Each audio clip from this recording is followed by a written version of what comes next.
न्यूजमध्ये आपलं हार्दिक स्वागत। आजच्या ठळक घडामोडी। गुहागर समुद्रकिनारी पोहताना 3 पर्यटक बुडाले, दोघांना वाचवलं, एकाचा मृत्यू। गोरेगाव येथील सुधाकर महाडिक यांचं किराणा दुकान जळून खाक। महाडमध्ये गौतमी पाटीलची अदाकारी, प्रेक्षकांमध्ये उत्साही वातावरण। दादर रत्नागिरी पॅसेंजर सुरू करण्याच्या मागणीकडे प्रशासनाचं दुर्लक्ष। रोटरी स्कूलतर्फे 10वीच्या विद्यार्थ्यां आणि पालकांसाठी लांजा येथे मोफत मार्गदर्शनपर शिबिराचं आयोजन। सविस्तर वृत्त। मुंबईहून गुहागर येथे फिरायला आलेले काही पर्यटक समुद्रात पोहण्यासाठी उतरले असता त्यातील 3 पर्यटकांना बुडत असताना स्थानिक नागरिकांनी प्रसंग अवधान राखून वाचवलं। मात्र एकाला गंभीर अवस्थेत रुग्णालयात दाखल केलं असता उपचाराआधीच त्याचा मृत्यू झाला। घटनेची माहिती मिळताच पोलिसांनी घटनास्थळी धाव घेतली आणि पंचनामा केला। समुद्रातील धोकादायक प्रवाह आणि अचानक वाढणाऱ्या लाटांमुळे पर्यटकांनी समुद्रात उतरताना विशेष खबरदारी घ्यावी असं आवाहन प्रशासनाकडून करण्यात आलंय। गोरेगाव गवळआळी येथील रहिवासी सुधाकर महाडिक यांच्या घराशेजारी असणाऱ्या किराणा मालाच्या दुकानाला शनिवारी पहाटे भीषण आग लागली। शॉर्ट सर्किटमुळे आग लागली असल्याचा अंदाज वर्तवला जातोय। शनिवारी पहाटे महाडिक कुटुंब झोपेत असताना सुधाकर महाडिक यांचा मुलगा अनिकेत महाडिक यांना दुकानात काहीतरी वाजत असल्याचा आवाज आला। त्याला वाटलं दुकानात कोणीतरी चोर वगैरे शिरला आहे। त्यांनी त्याचे वडील सुधाकर महाडिक यांना सांगितलं। दोघेही बाहेर येऊन पाहतात तर संपूर्ण दुकान जळत होतं। दुकानातून आगीचे लोट बाहेर येत होते। हे दृश्य पाहून त्यांच्या पायाखालची जमीन सरकली। दोघेही आग विझवण्यासाठी धावले। त्यामध्ये सुधाकर महाडिक यांच्या अंगावर आगीचे लोळ आल्याने ते किरकोळ भाजले आहेत। त्यांना तात्काळ दवाखान्यात घेऊन जावं लागलं। तोपर्यंत शेजारी आणि गावातील ग्रामस्थांनी घटनास्थळी दाखल होऊन आग विझवून त्यावर नियंत्रण मिळवण्यात यश मिळवलं। परंतु आगीत दुकानातील नेहमीच्या विक्रीसाठी असणारं साहित्य तसेच वस्तू संपूर्ण जळून खाक झाले आहेत। फार मोठं नुकसान झाल्याचं पाहायला मिळालं। घटनास्थळी गोरेगाव पोलीस तलाठी यांनी दाखल होऊन पंचनामा केला। तसेच महाडिक कुटुंबाचं सांत्वन करण्यासाठी ग्रामस्थ आणि नातेवाईक आले होते। महाड येथील भिलारे मैदानावर आयोजित करण्यात आलेल्या रायगड महोत्सव 2025 मध्ये मनोरंजनाचा जल्लोष पाहायला मिळाला। या महोत्सवात महाराष्ट्राची सुप्रसिद्ध नृत्य कलावंत गौतमी पाटील हिनं आपल्या खास अदांनी उपस्थित प्रेक्षकांची मनं जिंकली। गौतमी पाटील महाडमध्ये दाखल होताच प्रेक्षकांमध्ये उत्साह संचारला। तिच्या धमाकेदार नृत्य प्रस्तुतीला प्रेक्षकांनी टाळ्यांचा कडकडाट, शिट्ट्या आणि जल्लोषात दाद दिली। संपूर्ण मैदानात उत्साहाचं वातावरण पाहायला मिळालं। उत्सव आपुलकीचा उत्सव मनोरंजनाचा या संकल्पनेतून आयोजित रायगड महोत्सवात नागरिकांची मोठ्या संख्येने उपस्थिती होती। गौतमी पाटीलच्या सादरीकरणामुळे महोत्सवाला खास रंगत आली असून महाडकर प्रेक्षकांनी या कार्यक्रमाचा मनसोक्त आनंद घेतला। कोकणवासियांसाठी अत्यंत महत्त्वाची असलेली दादर रत्नागिरी पॅसेंजर रेल्वे सेवा अद्यापही सुरू करण्यात आली नाही। वारंवार मागणी आणि आंदोलनं करून देखील रेल्वे प्रशासनाकडून कोणतेही सकारात्मक निर्णय न घेतल्याने प्रवाशांमध्ये तीव्र नाराजी व्यक्त करण्यात येते। ही सेवा बंद राहिल्याने प्रवाशांना खाजगी बस, एसटी किंवा महागड्या एक्सप्रेस ट्रेनवर अवलंबून राहावं लागतं। त्यामुळे आर्थिक आणि मानसिक त्रास सहन करावा लागतो। विशेषतः सण, सुट्ट्या तसेच पर्यटन हंगामात कोकणात येणाऱ्या प्रवाशांची संख्या वाढते। अशा वेळी पॅसेंजर सेवा बंद राहिल्याने प्रवास अधिक कोंडीचा आणि खर्चिक ठरतो। दादर रत्नागिरी पॅसेंजर तात्काळ सुरू करावी, कोकणवासियांच्या गरजा लक्षात घेऊन निर्णय घ्यावा अशी जोरदार मागणी सर्व स्तरातून करण्यात येते। Rotary English medium school Khed मार्फत 10वी नंतर engineering, architecture, medical, CA, CS, law साठी जाण्यास इच्छुक विद्यार्थी आणि त्यांच्या पालकांसाठी रविवार दिनांक 4 जानेवारी 2026 रोजी लांजा येथे सकाळी 10:30 वाजता तज्ज्ञ मार्गदर्शकाकडून मोफत मार्गदर्शनपर सेमिनारचं आयोजन करण्यात आलंय।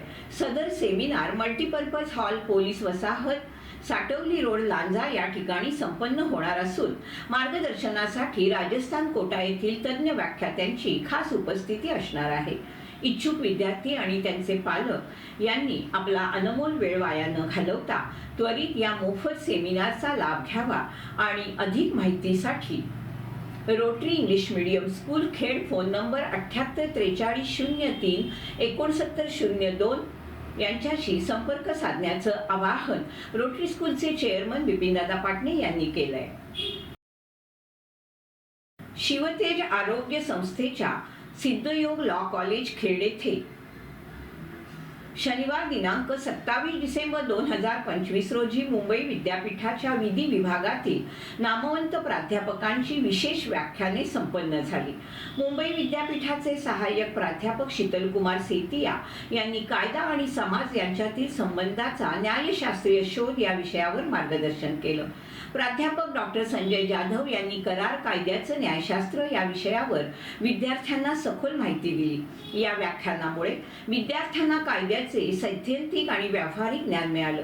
कार्यक्रमाला महाविद्यालयातील प्राचार्य, प्राध्यापक आणि विद्यार्थी मोठ्या संख्येने उपस्थित होते। सिद्धयोग लॉ कॉलेज हे केवळ अभ्यासापुरतं मर्यादित न राहता विद्यार्थ्यांच्या सर्वांगीण बौद्धिक आणि व्यक्तिमत्व विकासासाठी सातत्यानं विविध शैक्षणिक आणि कौशल्यवर्धक उपक्रम राबवत आहे। जानेवारी 2026 मध्ये विविध उपक्रमांचं आयोजन करण्यात आलं। यामध्ये 8 आणि 9 जानेवारी रिझ्यूम टू रिक्रूट जर्नी हा कार्यक्रम मुंबई येथील HR कन्सल्टंट ज्युलिएट रोड्रिग्स यांच्या मार्गदर्शनाखाली होणार आहे। 12 जानेवारी इफेक्टिव्ह यूथ ब्लूप्रिंट या उपक्रमातून सिद्धयोग लॉ कॉलेजचे विद्यार्थी नेतृत्व आणि नियोजनावर व्याख्यान देणार आहेत।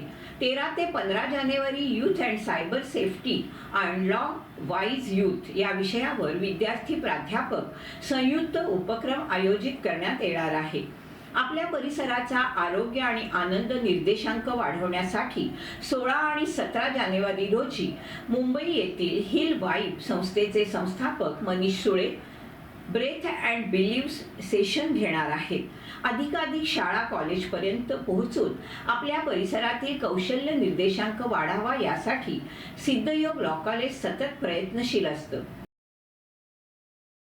खेड येथील सहजीवन शिक्षण संस्थेच्या ICS कला, वाणिज्य आणि विज्ञान महाविद्यालयास सुरत येथील तुलसीदास आणि तापीदास ब्रजदास चॅरिटेबल ट्रस्ट यांच्याकडून 2 TV संच देणगी दाखल देण्यात आले।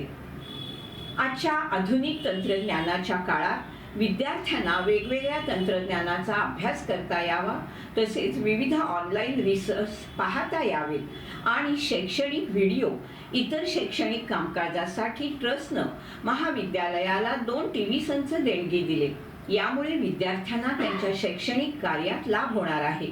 याबद्दल समाधान व्यक्त करत सहजीवन शिक्षण संस्थेचे कार्याध्यक्ष मंगेशभाई बुटाला, महाविद्यालयाच्या गव्हर्निंग काउन्सिलचे चेअरमन ॲडव्होकेट आनंदराव भोसले, प्राचार्य डॉक्टर अनिता आवटी यांनी ट्रस्टनं केलेल्या मदतीसाठी पत्र पाठवून विशेष आभार व्यक्त केले आहेत। या देणगीमुळे विद्यार्थी वर्गातून समाधान व्यक्त केलं जातंय। यापूर्वी या ट्रस्टकडून महाविद्यालयातील विद्यार्थ्यांना 4000 वह्यांचं वाटप करण्यात आलं होतं। क्रिसमसच्या सुट्टीसाठी कोकणात आलेल्या 13 वर्षीय मुलीचा दुर्दैवी मृत्यू झाल्याची घटना घडली। आचल मदन सकपाळ असे या अल्पवयीन मुलीचं नाव आहे। ठाण्यातील कल्याण येथून हे कुटुंब 25 डिसेंबर रोजी दापोलीत आलं होतं। 27 रोजी ते परतीच्या प्रवासाला निघणार होते। झोपेतच या मुलीचा मृत्यू झाला। स्थानिकांच्या मदतीनं अंजर्ले येथील जवळच्या रुग्णालयात तिला दाखल करण्यात आलं, मात्र तिला तेथून तातडीनं दापोली उपजिल्हा रुग्णालयात हलवण्यास सांगितलं। रुग्णालयातील वैद्यकीय अधिकाऱ्यांनी आचल हिला तपासून मृत घोषित केलं। या दुर्दैवी घटनेने सकपाळ कुटुंबियांवर दुःखाचा डोंगर कोसळलाय। अधिक तपास दापोली पोलीस करत आहेत। महाराष्ट्र नवनिर्माण सेनेचे राज्य सचिव आणि भारतीय मराठा महासंघाचे राष्ट्रीय सरचिटणीस राजन गावण यांनी आज उपमुख्यमंत्री एकनाथ शिंदे यांच्या उपस्थितीत शिवसेनेमध्ये जाहीर प्रवेश केला। यावेळी त्यांच्यासह त्यांच्या असंख्य कार्यकर्त्यांनी शिवसेनेत प्रवेश केला। शिंदे यांनी त्यांचं पक्षात स्वागत करून भावी वाटचालीसाठी त्यांना शुभेच्छा दिल्या। यावेळी त्यांच्यासह भारतीय मराठा महासंघाचे राष्ट्रीय उपाध्यक्ष अशोक पाटील, राष्ट्रीय कोषाध्यक्ष राम शिंदे, जनसंपर्क प्रमुख राज ठाकूर, मनसेचे जिल्हा सचिव ॲडव्होकेट शैलेंद्र कर्ले, भिवंडीचे मनसे विभाग अध्यक्ष श्रीनाथ भैरी, अनिल पवार, राजू प्रेस्थान तसेच ठाणे जिल्हा प्रकल्पग्रस्त हितकारी कृती समितीचे जिल्हा सचिव कुणाल पाटील, जिल्हा उपाध्यक्ष श्रीराम पाटील, यश शिंदे, हनुमंत भुरके, मानवता सेवा संघाचे पदाधिकारी शिव वाघेरा, प्रतीक्षा वाघेरा, प्रियांका वाघेरा, हर्षल वाघेरा, अनिता जाधव, सरिता चारू, प्रतिभा चित्ते, शरद शिंदे यांनी हाती भगवा घेत शिवसेनेमध्ये प्रवेश केला। शिवसेना प्रवक्ते राहुल लोंढे यांच्यासह शिवसेनेचे सर्व प्रमुख पदाधिकारी आणि कार्यकर्ते यावेळी उपस्थित होते। सोमवार दिनांक 27 डिसेंबर 2025 रोजी सकाळी 11 वाजता भास्करराव जाधव आणि हुसेनभाई दलवाई या दोन नेत्यांची भेट घेण्यात आली। यावेळी येणाऱ्या जिल्हा परिषद पंचायत समिती निवडणुकीत आघाडी करून लढवावी असं ठरलं। अजिमभाई सुर्वे, तालुकाध्यक्ष फैसल शेठ देसाई, डॉक्टर शिंदे, प्रफुल्ल शेवरकर यांनी ही भेट घेतली। अखंड हरिनाम सप्ताहाचे शिल्पकार संस्थापक वैकुंठवासी हरिभक्त परायण रामजी सखाराम शेलार यांनी मौजे दहिवली गावात 1918 मध्ये अखंड हरिनाम सप्ताहाची स्थापना केली। यावर्षी सप्ताहाला 109 वर्ष पूर्ण होत आहेत। या प्रसंगी हरिभक्त परायण गणेश महाराज डांगे यांचे हरिकीर्तन राज्य सेवा ठेवण्यात आली। परिसरातील सर्व भाविकांनी दिनांक 29 डिसेंबर 2025 रोजी होणाऱ्या रौप्य महोत्सवी समाधी सोहळ्याच्या आणि वैकुंठवासी समाधी सोहळ्याचे भागीदार होण्याचं आवाहन आयोजक सूर्यकांत शेलार, मोहन शेलार, एकनाथ शेलार, दीपक शेलार, देऊ शेलार, नामदेव शेलार, तुकाराम शेलार, राजन शेलार यांनी केलं आहे। याचबरोबर वेळ झाली इथेच थांबण्याची। आपण पाहत राहा आपली लाडकी वाहिनी दीप वाहिनी।